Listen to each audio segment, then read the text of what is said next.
bought the 3 cheapest flush cut saws on Amazon. Today we're going to figure out which one is best. Now there's a lot of options whenever it comes to woodworking saws. You have 2 main categories, that's a Western style saw and a Japanese style saw. Both of them have their purposes, both of them will work well for this type of task. I picked up 2 of the Japanese flush cut saws, and then I picked up a Irwin dovetail pull saw. I tried to get the DeWalt version of this. It was not available. I couldn't get it on Amazon. The Kiri was $12.99. The Rule Tool was $13.39. And the Irwin dovetail saw was $15.99 at time of purchase. So they're all within the same price range. All right, so we're gonna open the Irwin saw first. Here we are. It comes with a blade guard to protect the teeth. The blade is 7 5/8 inches long and it's 22 teeth per inch. I don't know if you guys will be able to see this on here, but the teeth are blue, and that is from the induction hardening. In theory, that should help it keep its edge longer. So the blade itself is extremely flexible, and it does have a hang haul here in case you want to hang it. It's got a plastic handle with overmolded rubber, not very grippy rubber. I feel like if I was sweating, it would not grip very well on this handle. I don't like how slick it is. All right, the next one we're going to open is the Kiri SK5 steel with rust-proof treatment, 0.02 thickness. The blade, it does not tell me the teeth per inch. All right, so this saw here has one side for hardwood and one side for softwood. So the teeth on it, the softwood ones are much closer together than the hardwood, much stiffer than the Irwin. That is a lot stiffer blade, which we'll see how that goes.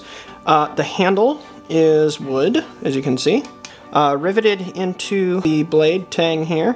So I'm assuming that the tang only comes to here, which will probably be sufficient for a saw like this. The handle is not comfortable at all because it's just a flat handle with slightly rounded edges. All right, the last one, the Rue Tool. This is very similar. Actually, if we hold it up, these two are almost identical blades. The shape and everything is the same. Even the hang holes are identical. The shape down here. So these 2 blades are probably made by the same manufacturer. It has the small teeth on one side and the larger teeth on the other. The blade stiffness, that's pretty stiff. Okay, yep, same SK5 high carbon steel. It does tell you that the cross-cut side is 17 teeth per inch and the rip-cut side is 14 teeth per inch. It's the same 0.02 inch blade thickness. Oh, it is a 6 inch, just like the other one's also a 6 inch. Same attachment method, rivets, tang only goes to here. The handle looks almost the same except it is a narrower handle, which it's the same thickness, same rounded edges. Now what we're going to do is we're going to do some flush cut tests because that's the point of these saws, is to be a flush cut. I've got a soft pine and a hardwood dowel, 3/8 inch. And we're going to use each brand to cut off 2 dowels. The reason I used a soft pine here is because I want to see marks left by the saw on the face of the wood. See which ones leave the most marks. Let's go ahead and get started on this. All right, so we're going to do the first one is going to be this Irwin on these 2 right here. Next, we're going to do the Kiri, and I'm going to use the softwood side, which is the smaller blades.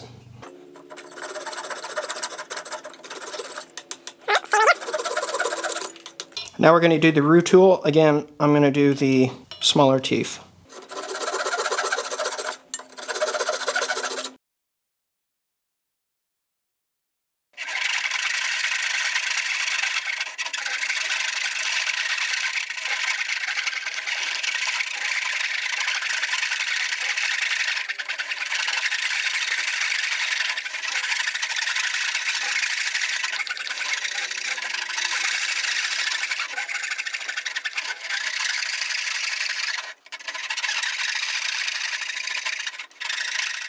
We've tested all 3 saws, and now I'm going to tell you guys what I think. We're going to analyze the boards here. So the first one that we did was with the Irwin saw. These are the marks in the board, just to refresh your minds. These are the cuts. If you notice, they're fairly straight. They're also fairly clean. If you look there, there is some tear out on the edges, but not a whole lot. Same on the top. Fairly clean on the top, and same on the back there.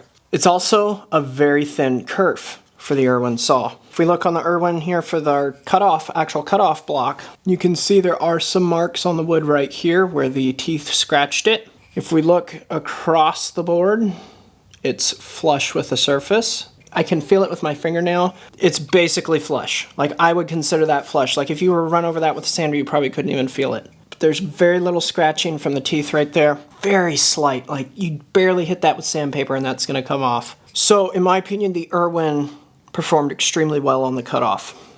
Okay, now let's evaluate the Curie. I think I've pronounced it every possible way. This here is our test cut board, crosscut in the white oak, as you can see. Now the cuts that are between the numbered lines there, those are the ones where I switched to the different side of the saw and was trying that. If you look at the tops of the cuts there, there's a lot of marks from where the saw skirted around on the surface. Like, you can see some right here. There's some right here. You can see those little tiny lines where it skirted. And then the other thing is you can see how inconsistent the cuts are, right? So angled, straight, angled, angled, angled. Didn't matter which side of the saw was used. They're all angled. The tear out seems minimal. It appears to be slightly less actually than the Irwin, so it's just maybe a slightly cleaner cut. It was difficult to get started compared to the Irwin. I found it a little harder to use than Irwin. I found the handle to be extremely uncomfortable when you're sitting. That is all personal preference, right? If I was standing, it was fine. If my bench was lower, it would be fine. Like, that's easily overcome. That's not a reason not to get this saw. All right, so if we look at the flush cut test here for the Curie, if that will focus on it, there are more marks and they are a little more pronounced than the Irwin.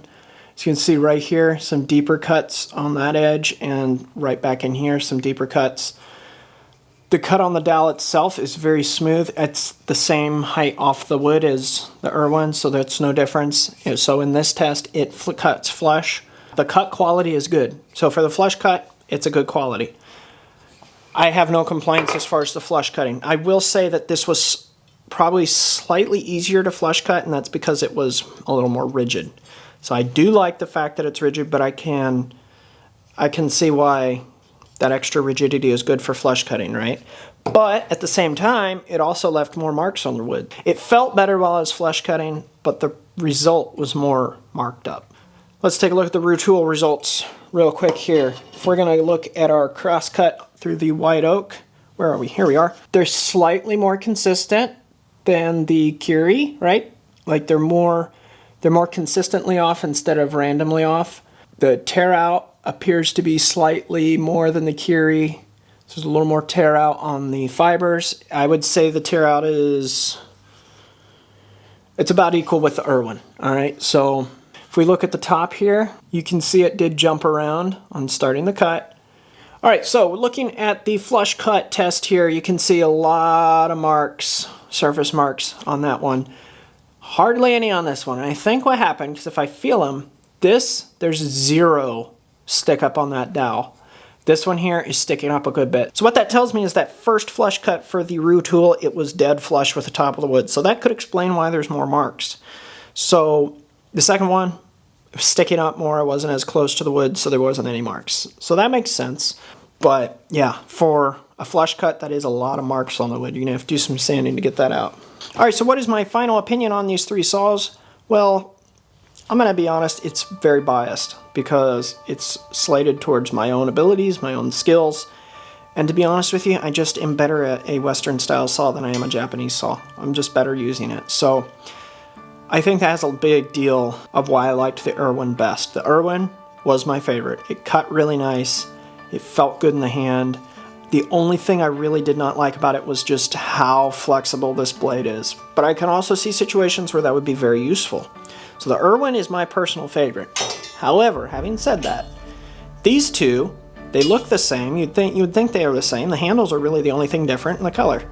But they're two completely different saws. This one here, the teeth seem to be set the same, sharpened the same. It just seems to be a difference of the number of teeth per inch. This handle I found to be uncomfortable. I did not like it. Maybe if you have smaller hands, it won't be as big of a deal. My hands are on the larger side, and this is not very comfortable in them.